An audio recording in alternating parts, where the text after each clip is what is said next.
Hello, I'm Kristina Amelong from Optimal Health Network, and I want to talk about coffee enemas.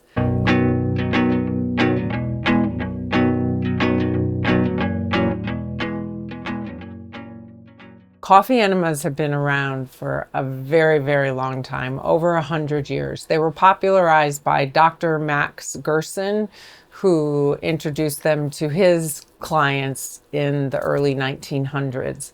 I have been using coffee enemas with my clients for over 25 years, and I see them offer such fabulous benefits to people. I have seen people with Lyme disease, irritable bowel, prostatitis, BPH, fibromyalgia, all sorts of ailments, multiple chemical sensitivities, heal from these issues using the coffee enema. What coffee enemas do is they are a process of filtration enhancement with the liver and the gallbladder.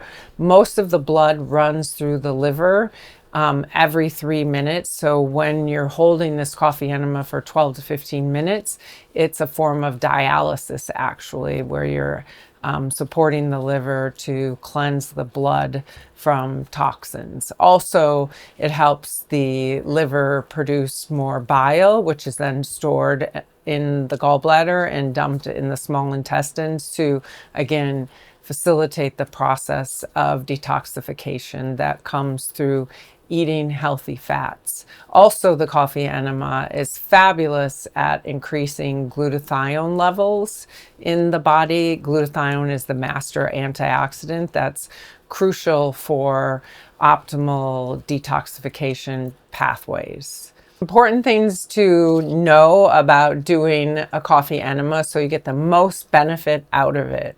One thing is that when you do the coffee enema, you are triggering the release of toxins. So if you take chlorophyll some 20 minutes or so before the coffee enema, that chlorophyll actually is getting to the small intestines, right where that bile is being dumped into the small intestines, to help with chelation and pulling those heavy metals out of the body such that you're not just sending those back into circulation. Another thing that's really important about taking a coffee enema, you want the temperature of the coffee to be around, or the whole solution to be around 98 degrees body temperature.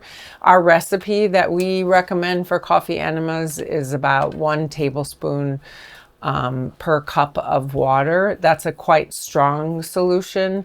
If you're doing a quart, then you use up to 4 tablespoons. Some people need to use less coffee. So if you're just starting with the coffee enemas, you want to start with a more dilute solution and build up over time. You never want to feel a buzz from a coffee enema. You want to feel great, but not jittery or irritated. The kind of coffee that you use for the coffee enema is important as well. You don't want to just use any commercial coffee. You want to use an organic, fairly traded, low acid coffee that is actually made for enemas, ideally.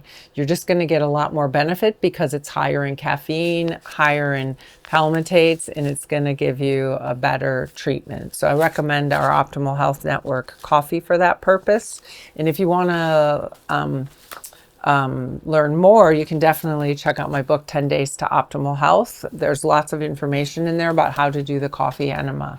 One thing about the coffee enema that is also really important to understand is that if you never use a coffee enema to clear the colon, because you're actually communicating to the body to reabsorb what's in that low colon.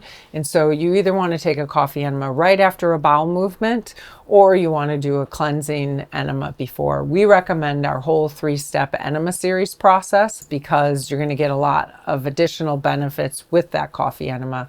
So the first enema in the series is our made-for-enema goat milk soap.